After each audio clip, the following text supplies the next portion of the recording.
Et Mario Sunshine, faudrait en parler parce que je sais bien qu'il y a beaucoup de gens qui ont des problèmes avec notamment les niveaux sans le jet, tout ça.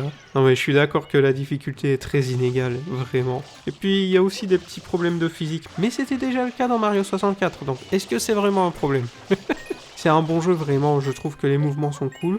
Ce qui est assez fascinant avec les Mario 3D, c'est que c'est jamais des jeux qui ont eu des doubles sauts. Le double saut dans les platformers 3D, c'est une mécanique qui est assez utile pour justement se réajuster en plein saut, parce que c'est très difficile d'évaluer les distances dans un jeu de plateforme. Les Mario n'ont jamais profité de cette mécanique, il y a un vrai savoir-faire qui s'est créé à ce niveau-là. Mais il y a quand même un truc. Le jet, tu peux l'utiliser pour flotter, et ça, bah, c'est un peu une mécanique de double saut. Je trouve ça presque dommage que le jet dans Smash Bros soit pas une mécanique qui soit plus utilisée. Et si je voulais vraiment parler d'un Mario très particulier, parce que vous trouvez que celui-là est dur, vous avez jamais joué à Super Mario Ball sur GBA. Je vous conseille d'y jouer. Allez-y. Croyez-moi, je trust.